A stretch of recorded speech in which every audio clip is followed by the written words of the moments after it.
Hey nerdy ghouls, welcome back to our spooky oasis. Get ready for some magical, spooky, cozy vibes in today's video because Spook Worm Club's theme of this month was Hexathon, and ghoul, oh ghoul, did I soak in all of the witchy vibes.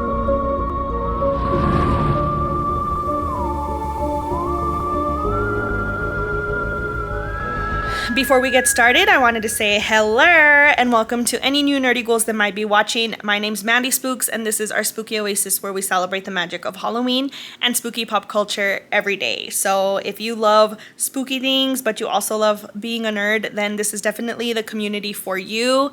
If you're not familiar with Spook Worm Club is a spooky book club that I started with monthly readathon themes where we all just kind of get into the same cozy vibes with whatever the theme is for the month.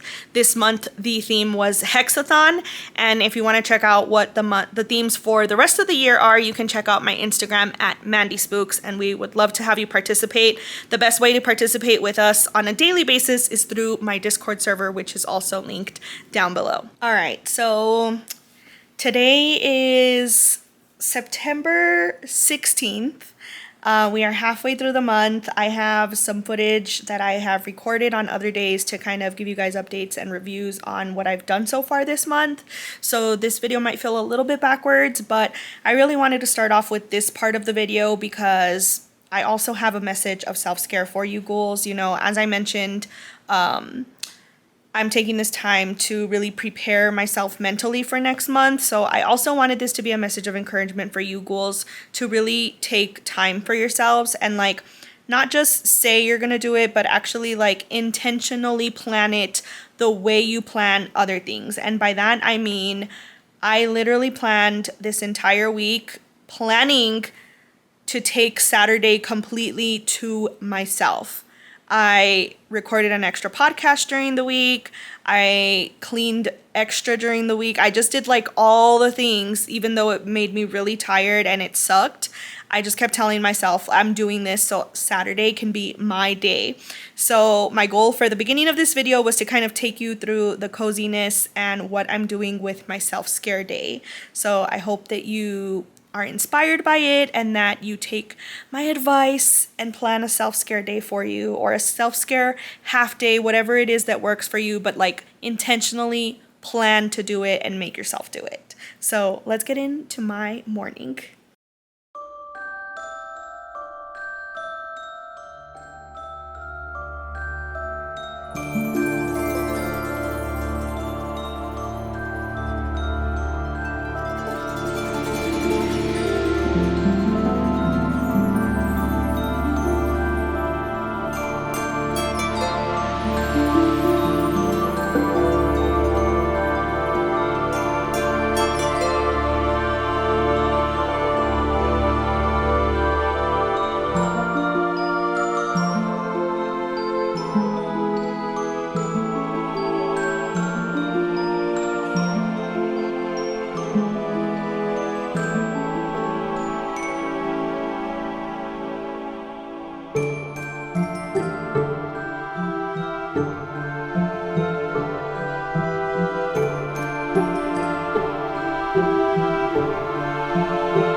Okay, so I did decide that I am gonna end up playing Dreamlight Valley after all, which is part of my self-scare time.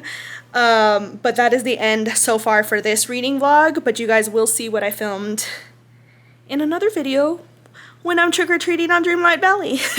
So I kind of wanted to show you guys what we're doing for our movie night for the rest of the evening.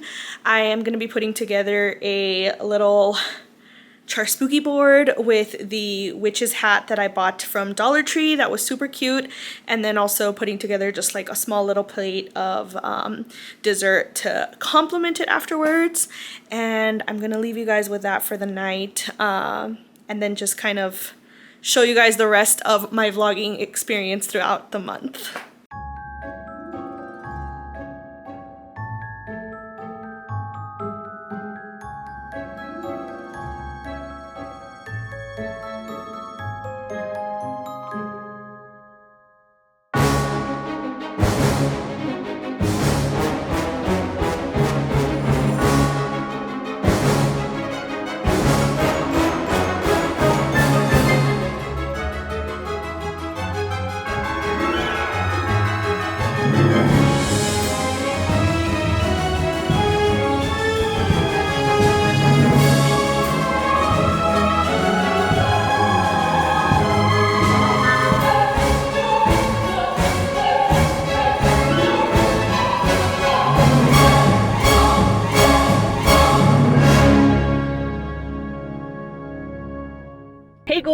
All right, so quick update for Hexathon this month. I just finished Witch's Guide to Fake Dating a Demon yesterday, and I freaking loved it so much. I always struggle between whether or not you girls want to hear spoilers or not, so I'm just gonna let this flow, and I'll put like a mark here if there's gonna be a spoiler alert or something. All right, so this book was really interesting. It did not go as I anticipated, because I felt like, just based on the title alone and the first chapter, I was like, this is gonna be so predictable. I can already tell what's gonna happen, and I did not feel that way. I was actually very surprised by what happened at the end. Maybe I'm just dumb at predicting, but I actually really thought they took it in a direction I was not expecting, and I really love that it's open to a sequel almost, or like a series, which I kind of hope happens. I will also say that something I didn't enjoy about the book was how similar two of the demons' names were. It was like Azeroth and Ozroth, I think. And for the first couple of chapters, I kept struggling to figure out like which character was which, because the name sounded so similar. So that was just one of my like very nitpicky things that I didn't like about the book, but once I got it, it was fine. And actually, here is a spoiler. I will say that, so spoiler alert, stop now, skip to this time mark if you're watching. Something that I really enjoyed about this book is that when you have these like rom-com type situations, or like romance in general, it's not just with rom-com, I find it very annoying that you like know this couple's gonna get together and you're not gonna get to like see them together until the end. And I really hate it when that happens, because it's like I want to get to enjoy this couple being together. And I felt like this book had such a great balance between like the tension, giving you enough time to like see them and like their relationship develop, and also have that conflict towards the end and then resolve it. Like everything was really, it was done very well in this book. Like I really enjoyed the pacing of that, and like getting to experience their relationship grow. I didn't feel like what was happening was unrealistic. Like I could actually feel the chemistry between the characters. And I also really loved that there was like spice thrown in that was like, okay, like really good spice, but it also wasn't like just constant smut the entire book, where it was just like, okay, but I need more storyline, because I have a hard time writing that line. Like I find that for me, some authors overdo that part of it, and then it's just like, well, I want more storyline, and then other times it's like, okay, well, this is boring, I need a little bit of smut in it, you know. So this book just had like such a great balance of all of the things that I really enjoy, and that's why I really loved this book, and I hope that they do another one. In my vlog that I shot earlier this month, I kind of shared how when I read the X-Hex, I really didn't like the first book. Like I loved the vibes for it, but I thought that the story itself fell short. Like it wasn't very realistic. There was too much spice and smut, in my opinion, that it was just like, that's all this relationship is about.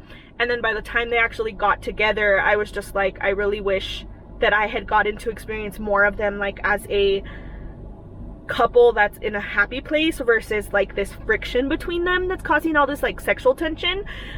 So I really enjoyed this book because they just rode that line very well, and I'm really hoping we get a sequel to it, honestly, because it would be really cool to see how their dynamic and personalities change with what happens at the end.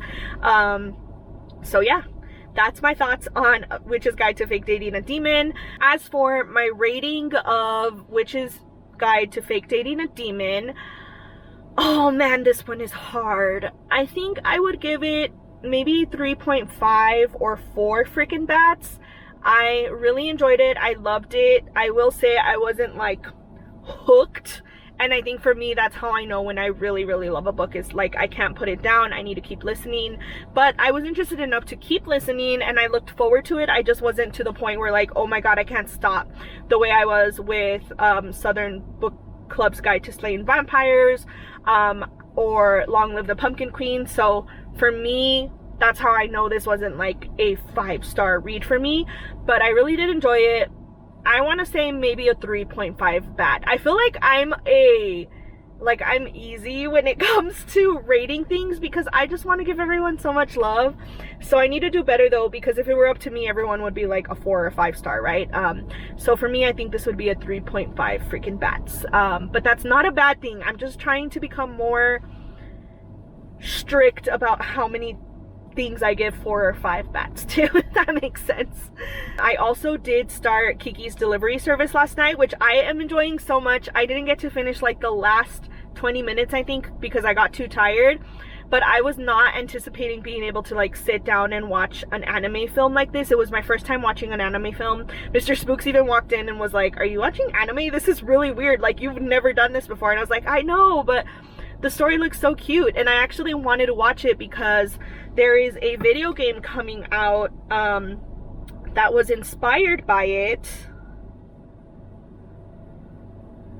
Let me find it.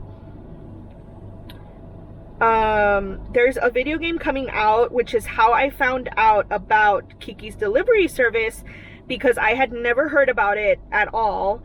And the game is called Mika and the Witch's Mountain, and I kept getting ads to crowdfund it, and it looks so cute. It was about a little witch that has like a delivery service, and that's what you do in the game. And I was reading about how it was inspired by Kiki's delivery service, and there was this huge controversy because a lot of people feel like they're just ripping off the movie versus it being inspired by it. So I really wanted to watch the movie. So glad that I did. I'm really looking forward to finishing it today or tomorrow with these really cozy weather vibes. But I highly recommend it if you haven't seen it. It is very like cute and cozy and heartwarming, and for me personally, I love the aspect of her and her cat Gigi because it reminds me so much of me and Lolo. Like, there is a scene where she's like laying down for the first time in her little room and the cat is like curling up with her under the bed, and that's literally what Lolo does. Like, I always say she's my own little black cat.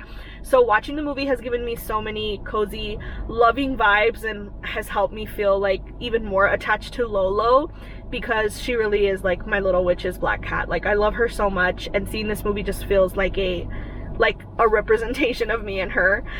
So yeah, I'll let you guys know my final thoughts when I see it, or when I finish seeing it at some point these next couple of days. Sometimes the universe just forces you into a lesson, because we started off this video so strong talking about self-scare, and I'm about to show you guys that sometimes self-scare is throwing up the camera and giving up on caring how you look, because I gotta wrap this video up. I have closing notes, reviews for you ghouls, and I just don't have it in me to put on my Mandy Spooks look and set up a nice little shot for you ghouls. So this is what you get. You get Mandy on a couch. We need to make that a thing, Mandy on a couch. All right, so finished up Kiki's delivery service, but I figured I would read one of your review submissions before I share my thoughts. So Too Fond of Books gave Kiki's delivery service 4 stars. And she said, Kiki's delivery service is a beautifully animated, heartwarming coming-of-age story about a girl becoming an independent witch and finding her passion. It shows the ups and downs of Kiki's journey. It subtly touches upon depression and its impact on Kiki's skills and loss of passion. Kiki learns that talking with a friend improves her mood. Her passion reignites when an older lady expresses appreciation for her and her assistance. In the end, Kiki is able to help a friend in need, and she discovers that what truly inspires her. Okay, so is anyone else seeing a theme here? Like, is Kiki Mandy? If you have been following along on Instagram, we hit 5,000 subscribers this week. This is freaking wild. Literally hit that overnight this morning. I saw the news. So you're hearing it here first. We're having a 5,000 subscribers live stream party on Friday the 13th. How much more perfect could it be? I don't know. But on that note, there's been a lot of reflection for me the past few days about my journey as a creator and hitting these obstacles of feeling depressed as well, and just how hard it can be to be a creator sometimes when you're going through stuff in your own life and you're also getting it from the place you go to escape to, which is my content. So I really resonated with this movie. I really, really loved how like her magic was directly tied to how she was feeling in her personal life, and I feel like that was very relatable. So I'm really glad that that was also Sally's takeaway from the film as far as like what it was about. That's how I felt about it. I also mentioned that I loved her cat, my little cat right here. It reminded me a lot of Lolo. Like, watching the movie just made me love her even more because of the relationship we have and how it was depicted on the screen. My little Kabita familiar. So yeah. All of that being said, I think I would also give the movie 4 freaking bats. It wasn't perfect by any means, and I don't feel like I could watch it every single year, but I think it's definitely something for me to turn to whenever I feel like I have lost a little bit of my Mandy Spooks magic, which is hopefully not for a long time, because that is why we practice self-scare around here now. All right, and then before we get into the rest of your Spook Worm review submissions, I did want to talk a little bit about the rest of my month. So as I mentioned, like mid-September, things really slowed down for me right before the rush of just craziness with my real job and spooky season kicking off behind the scenes. We've been working super hard on things already for you ghouls.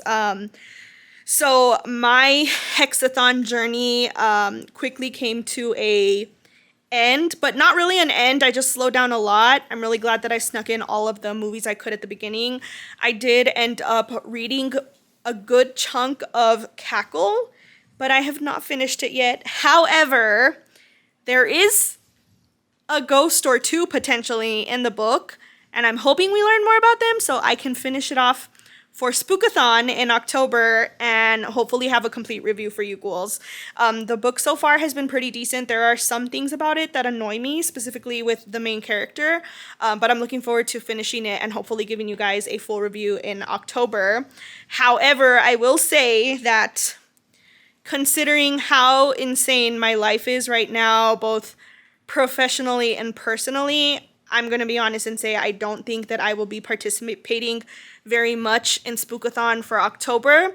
So I'm highly relying on you ghouls to post all of your reviews and your current reads and stuff on Instagram so I can live vicariously through you ghouls while I'm working on all of this Halloween magic ghouls for you through, or all this Halloween magic for you ghouls through October. So please continue to celebrate Spookathon, even if I can't, and I am going to try my best to at least finish Cackle, maybe watch a movie, who knows, maybe start another book, but just want to set the expectations very low for you ghouls.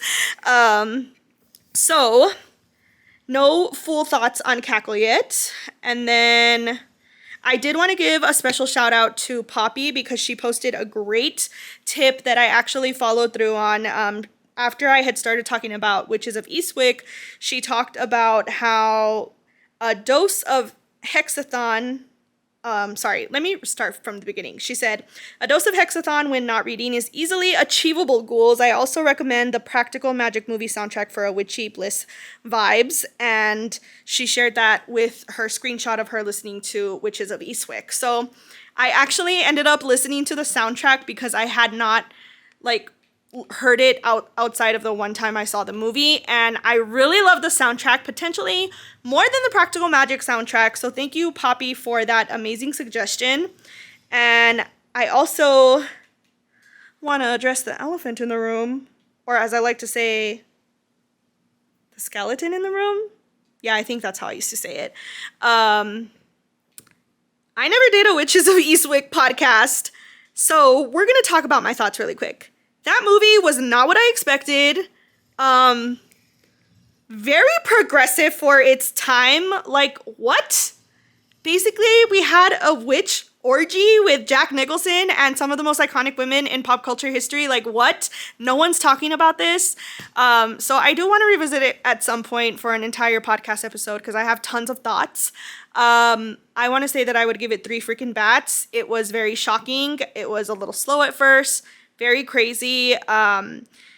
This reading or Hexathon's journey has been about me learning not to just give bats and stars away for free. So I think I'm going to stick to my 3-star rating, but that doesn't make it bad. It's just also not my favorite, you know? So there's a lot to say about that, but we will save it for a podcast one day when Mandy has the time. Thank you for those of you who did send your submissions. A lot of them had me cracking up. Like, it's just gonna be such a fun movie to talk about one day because the commentary you guys submitted had me laughing as I was reading them. All right, and then let's talk about movies because we always talk about all of the book reviews. So Too Fond of Books watched Bell, Book, and Candle, a much older film, and gave it 4.5 stars. She said Bell, Book, and Candle is a magical witchy rom-com. Kim Novak is a cool, stylish, independent witch who falls for James Stewart. She has a beautiful cat named Pyewacket, who is her familiar and does her bidding. She casts a love spell and mayhem ensues. I loved everything about this witchy movie except the ending. It's a male version of a happily ever after. Interesting. I saw that a few of you like these older witchy films that I have never even heard of. So one day I'm going to add these to my TBW. I was trying to think through that one. Okay, and then let's see, for movies, this one might be a fun review. Too Fond of Books. Dang, Sally, you watched a lot of witchy movies this month. Good for you. 4 stars for Blair Witch. She said, I maybe rated this too high, but I don't understand why the sequel gets so much hate. It's not as good as the Blair Witch Project, but I enjoyed it. It's very creepy and the ending is scary. If you like found footage and nature horror, check it out. So I was not sure if I was misreading the movie poster she used, but it looks like Blair Witch is the sequel to Blair Witch Project. I have actually not seen it. I don't even think I knew there was a sequel. Did I know there was a sequel? Yeah, you did. Oh, I guess I did. Interesting. We might have to check it out.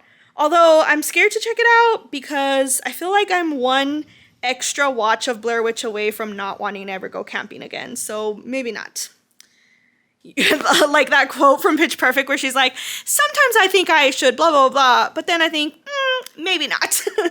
I can't remember what she says. I hope most of you know what I'm referencing. Okay, movies. This review also had me laughing.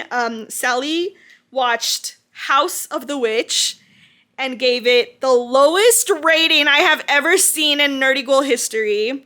Half a star with 3 thumbs down. She said, I wasted 48 minutes and 41 seconds on this piece of hot garbage. I couldn't watch the rest of the movie. It's so boring. The acting is terrible. The special effects suck. Skip this movie. Dang, the award for the harshest review in Nerdy Ghoul history goes to Sally on that one. But that makes me also want to watch it to see how bad it could possibly be because I feel like Sally has such eclectic taste. Like, she could find something positive in, like, anything anyone watches, which makes me wonder how bad this movie could possibly be. So we might have to watch it for shits and gigs one day. Okay. And then last movie from Sally, I Married a Witch. This one was the one that people were responding to saying how much they love this movie. And I was like, I've never heard of it, so maybe we're onto something. So Sally gave it 4 stars. She said, I Married a Witch is a screwball romantic comedy about a witch trying to get an engaged man to fall in love with her. Veronica Lake, who is the witch, stole every scene with her mischievous looks and misbehavior. It's a silly and fun movie to watch. It does sound really cute and like a fun little watch. I might check that one out. All right, and then books. Okay, I'm gonna get into the first one that I actually DNF'd. So, Sally, I promise there's other submissions. They're not all Sally. She just sends so many great things. I tell her I want to know like how she has so much time to watch so many movies and read so many books. I asked her for tips, but she's very humble about it. Okay, so she read What the Hex. I think I mentioned to you ghouls that I started to listen to this book, but I just immediately wasn't very caught, or I wasn't really attracted to it immediately. She gave it 3.5 stars. Sorry, I keep trying to hide like my mess in the kitchen here, but it's happening. My arm is tired. Mandy Spooks has a mess. Life is real sometimes. Okay, so she gave it 3.5 stars and said, want a quickie? She said, want a quickie? What the Hex is cute and witchy. It's a Latinx rom-com about the maid of honor and best man working together to save their families from a demon who has possessed the groom and cast a spell on the entire wedding party. It's not scary at all, but it is a bit steamy. Steamy, you say? Okay. This novella is an Audible original. Guys, okay, I totally gave up on that book way too soon because the way Sally just described it sounds like my kind of novella, you know? So now we're gonna need to fit in either like another witch theme or sounds like a demon theme. Wait, let's pull that back up. I am intrigued. What was I doing with my time? Yeah, a demon, possessed. Sounds like we're gonna have to have like a demon theme to satisfy all of you spooky ghouls who love The Conjuring for some reason. And then I could just watch all of or I could just read all the smutty demon stuff. Or as Sally called it, steamy. I love that. I love that. We're gonna start calling things steamy now. All right, so that was that. I am very sad that I gave up on that book immediately. And then we have, Poppy, Halloween is My Happy Place, submitted Cider Milk Coven, which is something I have wanted to read for so long. No joke though, I ordered this from the library and the book was huge. Like I just was not expecting, the actual size of the book was like larger than normal, but not thicker than normal, if that makes sense. And I don't know, it just intimidated me. It scares me when I see a lot of pages. So she said, Cider Milk Coven is 4.5 stars. That seems really high coming from Poppy because I feel like she's one of those very reasonable raters, unlike me who's always like, it was a 5-star read because I just couldn't put it down. So she said, a great book for 90s nostalgia and autumn feels. The story centers around a trio of cousins and their gran. The cousins are initially unaware they are witches. Once they learn this and are being introduced to New England's coven's disaster strikes, but the family comes together to solve the mystery, not without some bumps on the journey. Loved the setting and could easily picture the characters and locations. Wanted to carry on reading when chores and work were calling. Left set up for more to come and I would happily read on. Interesting. Okay. I really hope that they create an audiobook for this book very soon because like I said, the size of the book intimidated me and it's very hard for me to find the time to read an entire book like that, which is why I love audiobooks so much now. So I might need to look into whether an audiobook is ready for this. Last time I checked, there wasn't. But I've definitely heard a lot of reviews that it's got lots of 90s nostalgia. And then Chapters from the Crypt read Green Wild by Perry Thompson, and she gave it 5 stars. She said, open the door to a spellbinding world where the wilderness is alive and a deep magic rises from the earth itself. Secret garden meets A Wrinkle in Time. Dang. That was such a poetic summary. I'm impressed. That sounds like a very cute read. And then trying to see. Chapters from the Crypt also submitted Brick, Dust, and Bones, and also gave it 5 stars. She said, absolutely loved this book. Gave me young Constantine vibes in New Orleans setting. Demons, monsters, and creepy boo hags preying on little kids. Can't wait for book 2. Boo hags, you say? Okay. That one sounded like a fun adventure to read. And then the last one I have is from Poppy. She read A Spell in the Wild and gave it 3 stars. See, that's much more like Poppy, you see? Okay, I'm going to have to zoom in on this one because it's kind of, let me see. Okay, it says, a great book to introduce someone to the ways of a modern witch. It is a personal account of Alice's witch journey with each chapter covering a month. Alice is a witch and an academic based in Edinburgh, as well as sharing their witch experiences. Alice includes some historical details of witches and includes a ritual/spell to try for each month. I didn't read all of it, started, but after September through December, I lost interest. Cringe face, or oops, maybe. The little teeth face, this one.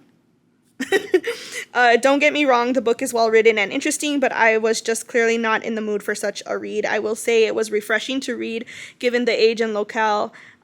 Previous books I have read like this have predominantly been American authors and published a good decade or two before. Interesting. I read a similar book to this probably around Christmas time.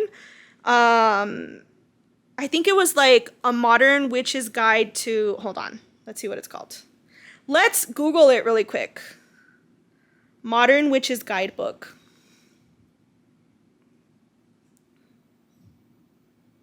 Where is it?